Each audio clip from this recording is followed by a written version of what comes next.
राम।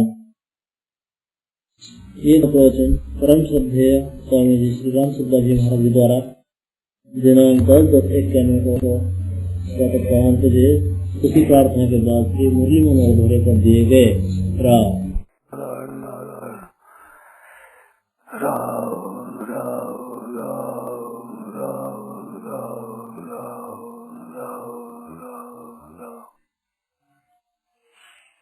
नारायण नारायण नारायण नारायण। अब बोलो महाराज जी, रामायण जी में आया है सदा सत्संग करने की बात। आप कहते हैं जब सत्संग एक ही बार होता है, इसमें क्या रहते हैं महाराज? मानो सत्संग जो है रोजाना करने का है, एक बार होने का ये मतलब है। जैसे मैं कहता हूँ सत्कर्म और सच्चर्चा और सच्चिंतन और सत्संग, ये चार भेद बताया ना।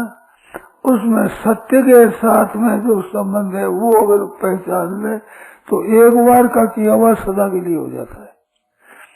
सत्कर्म नहीं होता, सच्चर्चा नहीं होती, सच्चिंतन नहीं होता। एक तरह करने से सत्संग एक बार होने से सदा के लिए हो ही जाता है। मानो असत का संग सर्वथा छूट जाता है। फिर करना क्या रहा? अच्छा, अब एक बात और है इसमें। जैसे बड़े बड़े पहलवान होते हैं, उनको सीखना कुछ नहीं होता, तो भी जहाँ दंगल होता है, जहाँ कुश्ती होती है, वहाँ भी जाते हैं और उसमें देखते भी हैं, बताते भी हैं। उनके लिए कुछ मतलब नहीं है, उनसे बहुत पूर्ण है तो करते हैं। तो भगवान शंकर है, वैसे पहलवान है वो। वे कहे सत्संग रोजीना भगवान की चर्चा सुने, भगवान की कथा कहे, भगवान की चर्चा होती है, भगवान का चिंतन होता है। ये रोजाना सत्संग करने का है। शंकादिक है, वे चारों ही पूर्ण है, किंचित मात्र कमी नहीं।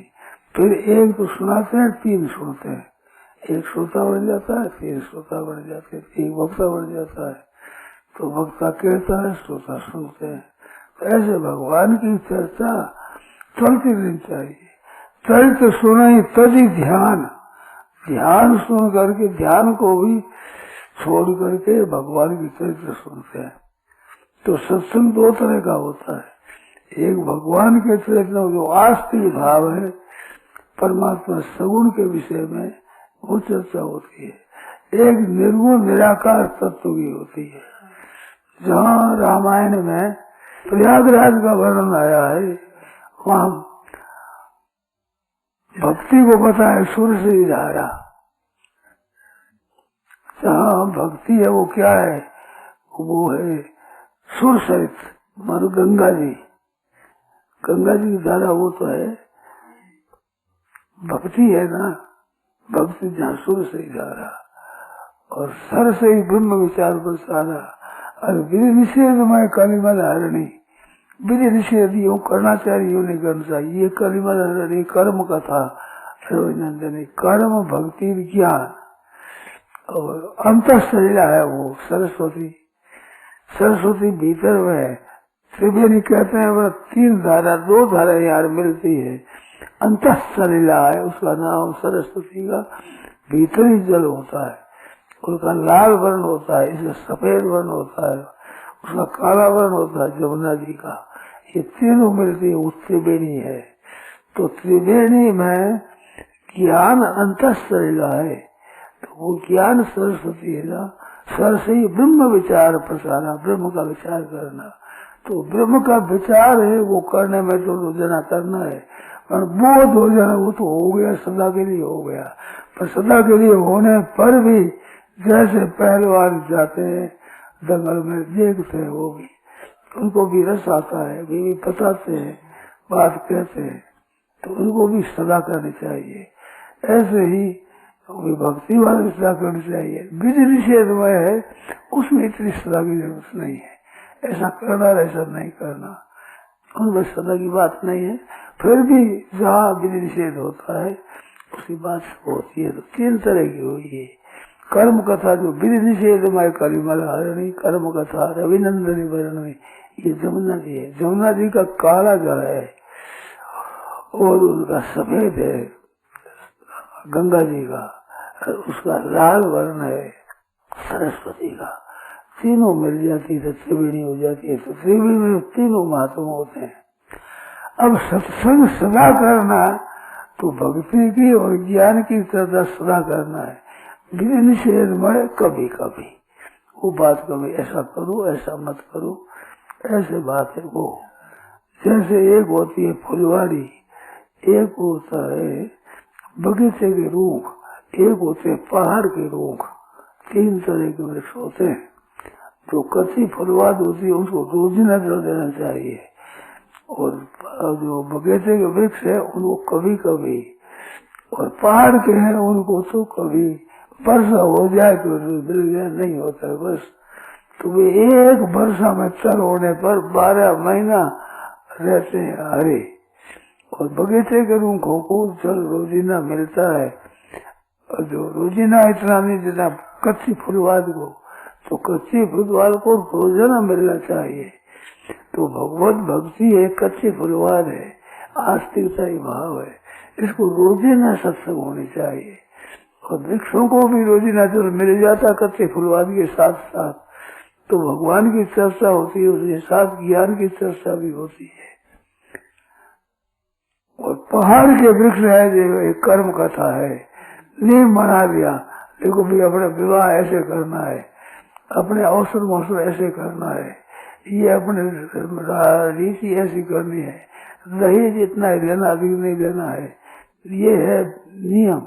तो एक बार नियम कर दो, सब बांध दो, सदा चलाओ। फिर ये है जमुना जी, विधि निषेध में जमुना जी है ये, और भगवान की भक्ति है ये गंगा जी।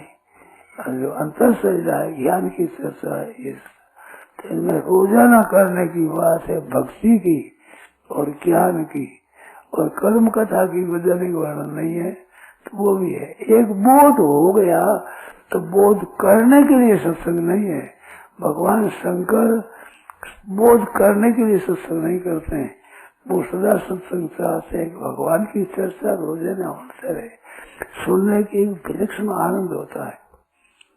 जो परमात्मा तत्व वो प्राप्त हो गए हैं उन पुरुषों को भी आनंद आता है। भगवान की चर्चा में, ज्ञान की चर्चा में एक विलक्षण आनंद विभोर हो जाते हैं, मस्त हो जाते हैं। वो सत्संग रोजाना है, ये बात है। तो बोध होने के बाद बोध के लिए चर्चा की जरूरत नहीं है। बोध हो गया फिर बोध के लिए सदा की जरूरत नहीं है। वो ज्ञान हो गया यश ज्ञात्वा न पुनर्मोह देवम यासी पांडव। जिनके जानने के बाद फिर ऐसा मोह नहीं होगा। आत्मा नहीं अथो मई परमात्मा सब देखा, फिर उसे बार बार करने की जरूरत नहीं है। पर फिर भी चर्चा बार बार अच्छी लगती है, उसे विलक्षणता होती है, सत्य एक रस आता है। एक कहानी आती है, राजा की सवारी जा रही थी, तो वे नारिया कहते हैं, नारिया और निहारिया, नारिया धूल शांति है ना। सोनारों के मोहल्ले में प्राय धूल को छानते हैं, वो पानी होता है उस पानी को लेकर छानते हैं, देखते हैं कोडे में घास करके उतारते हैं, करते हैं। देखा होगा ना ऐसा है? तो वो क्यों करते हैं ऐसा? वो करते हैं उसमें सोना होता है, रज्जी में सोना होता है, उसमें सोना होता है। जो सोना करते हैं उसकी राख होती है, उसमें सोना होता है। उसमें कई चीजें होती है, उसमें सोना होता है। तो वो सोने को, और सोनार कोई जानते हैं, सोनार निहारिया भी जानते हैं भाई, ठीक। तो नारिया कहते हैं, नारिया अर्थ हुआ निहारिया, वो निहारते हैं उसमें, तो सोना निकालते हैं। तो रज्जी में से सोना निकाल रहे, नारी में से सोना निकाल रहे, और रज्जी में सारे देश में सोना निकालते हैं। उससे उनकी जीविका चलती है, इतना सोना मिल जाता है, इतनी चीज मिलती है। तो ऐसे वो राजा थे, तो उस राजा सवारी जा रहे थे, तो एक दिन वो धूल लेकर के छाल रहा था। छालना होता उनके पास, छालना छोटा छालना होता, छालने से छानते इससे। तो यूं कर रहा था वो धूल, फिर धूल इकट्ठी करके फिर उसको छानता था। तो राजा ने पूछा ये क्या कर रहा है, धूल क्यों छान रहा है? कहा धूल में कोई की पैसा खो जाए, किसी का गम जाए, रुपया गम जाए, सोना है चांदी है, कुछ गिर जाए तो वो गिर जाने से धूल में मिल जाता है। तो ये निहारिया है, उन धूल में से ले करके लेते हैं, उनसे उनकी जीविका चलती, इतना ऐसा होता है। तो अच्छा इसमें उतर रहा। तो राजा ने अपनी बढ़िया हीरा जला हुआ मुंदरी थी, वो वहाँ बचा कर दो नागरी फेंका दी रेते में। जब वो छानता रहता आ रहा था तो लेता आते आते वो मुंदरी मिल गई उसको। मुंदरी मिली तो बड़ा खुशी हुआ। वे इनके अलबत्त परीक्षक होते, सुनार भी हीरा पन्ना आदि परीक्षक होते, निहारिया भी अच्छे चतुर होते, वो उनकी परीक्षक होते हैं। पूरी कीमत न जानने पर भी जानते हैं ये रतन है, इतना जानते हैं, वो काट नहीं जानते। तो वैसे मिली तो बूढ़ा था, वो वृद्ध था, जानता था, तो ले जाकर तो धनी हो गया। राजा में हीरा था तो बहुत कीमती, धनी हो गया। तो फिर भी वो वैसे ही करे। तो कुछ दिनों के बाद, कुछ महीनों के बाद राजा की सवारी फिर निकली, तो फिर भी वैसे छान रहा है। तो राजा ने पूछा कहीं शांता कुछ मिला कि हाँ नाता मिला, वो पता नहीं, तो राजा की कृपा है। पूछा ना, वो समझ गया, अंदाता मिल गया। तो अब क्यों करता है कि मिला तो इसी में मिला, इस वास्ते जो करता हूँ इसी में मिला। ज्ञान हुआ तो इस चर्चा में हुआ है, इस वास्ते यही करते हो, यही करेंगे, जो मिला तो इसी में मिला है। तो उसको छोड़ कैसा जाए? एक बात बताऊं आपको, सेठ जी को जिसने देखा है, पास में रहे हैं, वे तो जानते हैं, हरेक को पता नहीं है। नित्य कर्म करते हैं सेठ जी, तो नित्य कर्म करने के बाद में ऐसे बैठा करते थे।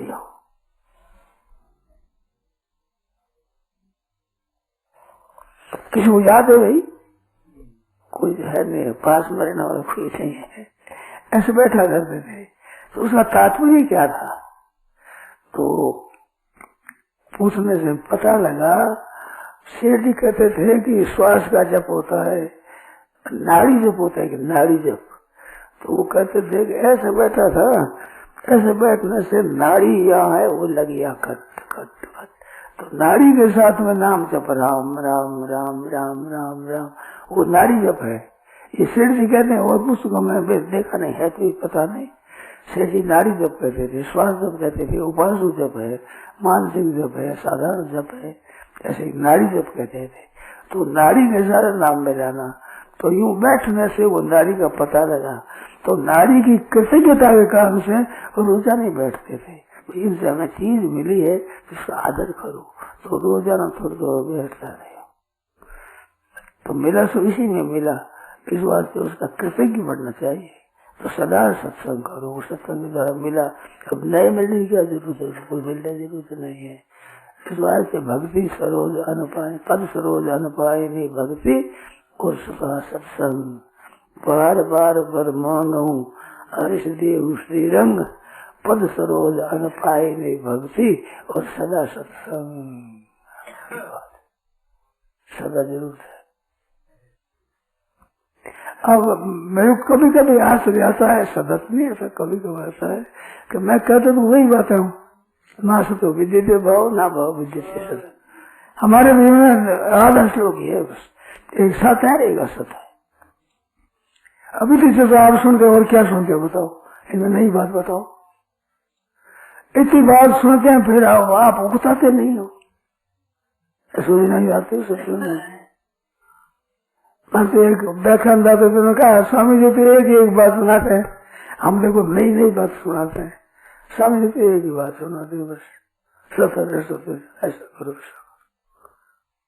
अब एक बार सुनते सुनते आदमी रोजीना आ जाए, रोजीना क्या करोगे बताओ, आप भी बताओ। और रोजाना सत्संग से क्या होगा? नई बात मिलती है, कोई बात हुई है हमारे पास। उसमें कोई कहते हमारे को नहीं मिलती है, तो आपको नहीं दिखती है। बातें तो वही है हमारे पास।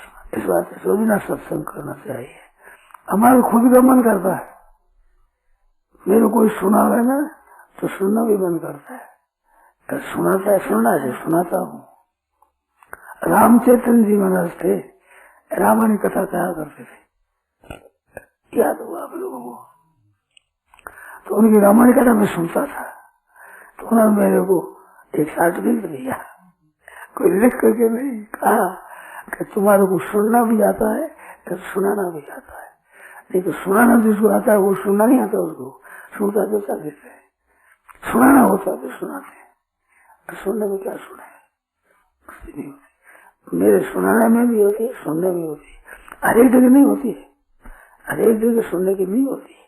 पर रहस्य ये गहरी बातें चले, गीता जी का कोई विवेचन चले तो सुनने की मन में आती, अपने सुनो भीतर से आती, बनावटी पाखंड नहीं, जैसे आती सुने प्रिय रंग से कथा, सत्संग का विवेचन, गीता जी का विवेचन बड़ा सुंदर लगता है। तो सदा सत्संग मिलना चाहिए। रोटी नहीं, रोटी नहीं वही खाते हो क्यों? रोटी बाजरे की रोटी, जौ है, चना है, ज्वार है, मक्की है, रोटी खा लो एक बार, दोबारा क्या खाओ? कल खाई थी गेहूँ रोटी, आज क्या खा, बाजरी रोटी खाई हुई है, ये तो सब खाई हुई है, तो बंद कर दें खाना। तो भाई खाई तो खुराक मिलती है, इस तरह से सत्संग से खुराक मिलती है। सत्संग की चर्चा कहने से, सुनने से, दोनों से भी खुराक मिलती है, भीतर की वजह से। इस बात से सत्संग करना है, रोज रोटी खाना है। जो शरीर के लिए खुराक रोटी है, तो स्वयं के लिए खुराक सत्संग है। इस बात से रोज न सत्संग कर, सदा सत्संग। नारायण नारायण नारायण नारायण।